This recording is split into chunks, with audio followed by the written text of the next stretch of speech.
The armies of the Persian Empire were vast and formidable. They were drawn from every corner of the largest empire the world had yet seen. Yet, within these mighty hosts, one unit stood apart: the Immortals. Clad in shimmering armor, these 10,000 men represented the pinnacle of Persian military might. Their name, whispered in both awe and fear, spoke to their seemingly inexhaustible numbers. For the enemies of the Persian king, they were a terrifying sight on the battlefield. The Immortals were more than just elite warriors. They were the guardians of the Persian heartland. They served as both the king's personal bodyguard and the vanguard of his army. Their unwavering loyalty and fearsome reputation preceded them. This instilled terror in the hearts of those who dared oppose the might of Persia. Their story is one of unwavering discipline, remarkable military prowess, and ultimate tragedy. It is a story interwoven with the rise and fall of the Achaemenid Empire itself. The origins of the Immortals can be traced back to the founder of the Persian Empire, Cyrus the Great. Recognizing the need for a highly trained and utterly loyal force, Cyrus created a special unit from 10,000 of his finest soldiers. These soldiers were drawn primarily from the Persian heartland. These men were not only skilled warriors but also deeply devoted to their king. These elite warriors served a dual purpose. In times of peace, they acted as the royal guard, protecting the king and his family within the opulent palaces of Persepolis, Susa, and Ecbatana. In times of war, they marched at the forefront of the Persian army, their very presence a demoralizing sight for the enemy. Their armament reflected their dual role. They carried long spears and short swords for close combat, and large wicker shields for defense. Over their colorful robes, they wore intricately woven armor made of iron scales. Their most distinctive feature, however, was their headdress, a tall, stiff cap known as a tiara, often adorned with feathers or other ornaments. The Immortals were renowned for their unwavering discipline and rigorous training. From a young age, they underwent intense physical and mental conditioning. This instilled in them the obedience and resilience required of the Persian elite. On the battlefield, they fought in tight formations, their shields interlocked, their spears bristling like a deadly forest.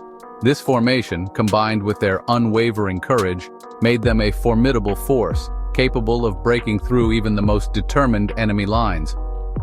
One of the most famous examples of their prowess took place at the Battle of Thermopylae in 480 BC. There, a small force of 300 Spartans, led by King Leonidas, faced the full might of the Persian army, including the Immortals. For 2 days, the Spartans held the narrow pass, repelling wave after wave of Persian attacks. The Immortals, accustomed to easy victories, found themselves frustrated by the Spartans' stubborn resistance. Only through treachery were the Persians eventually able to outflank the Spartans, leading to the latter's heroic last stand. The tide turns, facing the Macedonian storm. Despite their fearsome reputation, the Immortals were not invincible.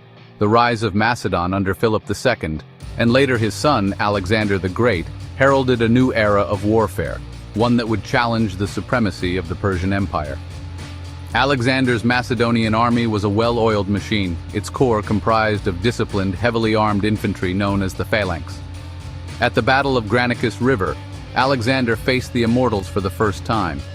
Despite their bravery and skill, the Immortals struggled to counter the Macedonian phalanx's coordinated advance.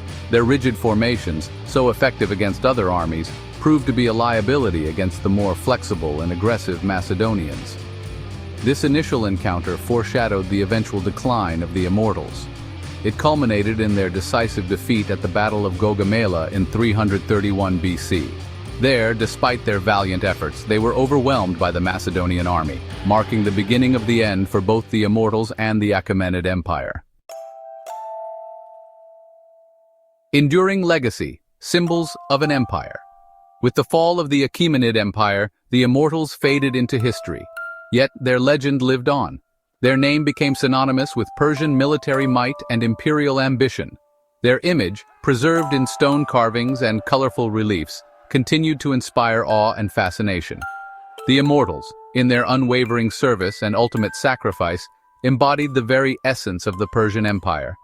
They represented the strength, discipline, and unwavering loyalty upon which the empire was built. Though they ultimately fell with their empire, Their memory serves as a reminder of the grandeur and power of ancient Persia. Their story continues to fascinate historians and enthusiasts alike, cementing their place in the annals of military history. Like and subscribe to MGOT History Warfare for more stories.